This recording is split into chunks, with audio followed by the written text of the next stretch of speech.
Sir, कल एक युवती ने आरोप लगाया था कि उसे नौकरी का झांसा देकर उसके साथ दुष्कर्म की घटना को अंजाम दिया गया है।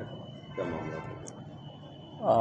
ग्वालियर की एक पीड़िता के द्वारा ग्वालियर के ही एक युवक पर आरोप लगाया था कि नौकरी का झांसा देकर उसके साथ डबरा के किसी एक होटल में ले जाके बहला फुसला के उसके साथ कुछ गलत काम किया है। तो अपराध बीएनएस की धारा के 64 के तहत अपराध संज्ञेय था। और उस अपराध में जब पीड़िता थाने पर आई तो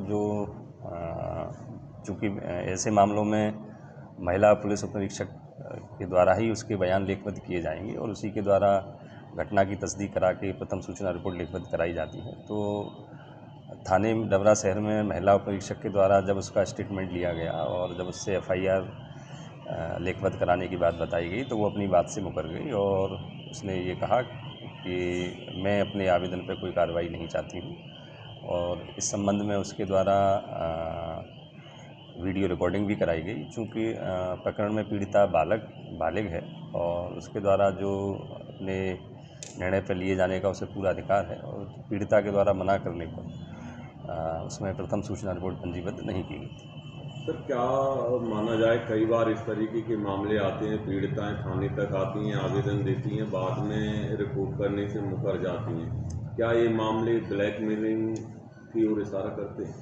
नहीं, ऐसा सीधे सीधे नहीं कहा जा सकता कि ये चीज़ें ब्लैकमेलिंग की हैं। पीड़िता के साथ कोई अगर घटना घटी है तो उसमें पीड़िता के परिजन भी हैं, उनसे भी पीड़िता कई बार सलाह मशवरा करती है और अंतिम निर्णय उसमें पीड़िता को ही लेना है कि उसके साथ वास्तव में क्या कोई घटना घटी है या वो किसी अन्य कारण से एफआईआर कराने थाने पर उपस्थित हुई है। पीड़िता अगर सहमत नहीं है तो उसकी सहमति के बिना प्रथम सूचना रिपोर्ट लेखबद्ध नहीं कराई जा सकती।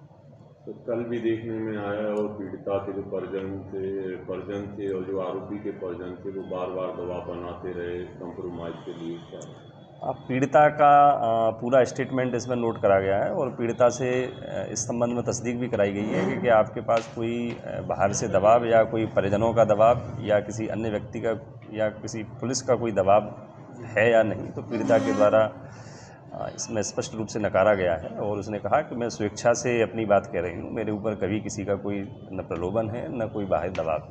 झूठी शिकायतें करके वापस लेने वालों पर सर पुलिस कार्रवाई करनी चाहिए। आवेदन जो उसने दिया है उसकी अभी जांच कराई जा रही है। आवेदन के तथ्यों में जो भी चीज़ें आएंगी उसमें फिर कार्रवाई कराई जाएगी।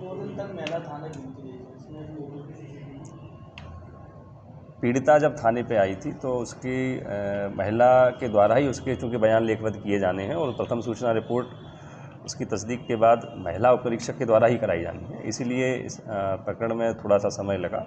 महिला उप निरीक्षक के आते ही पीड़िता के बयान हुए और उसको एफआईआर के लिए कहा गया। तो उसने एफआईआर और बयानों में अपने साथ की गई घटना को स्पष्ट रूप से नकार दिया। जिस होटल की वारदात है सर, क्या वहाँ की सीसीटीवी पुलिस ने हाँ, सीसीटीवी उसमें तस्दीक की गई है। सीसीटीवी में एक पुरुष और एक स्त्री हैं और दोनों ऐसा लग नहीं रहा कि कोई ज़बरदस्ती है, वो आपसी सहमति से गाड़ी से उतर रहे हैं। तो मामला प्रथम दृष्टया ऐसा लग रहा है कि कोई बाह्य दबाव जैसा कोई प्रकरण सीसीटीवी फुटेज के आधार पर नहीं लग रहा।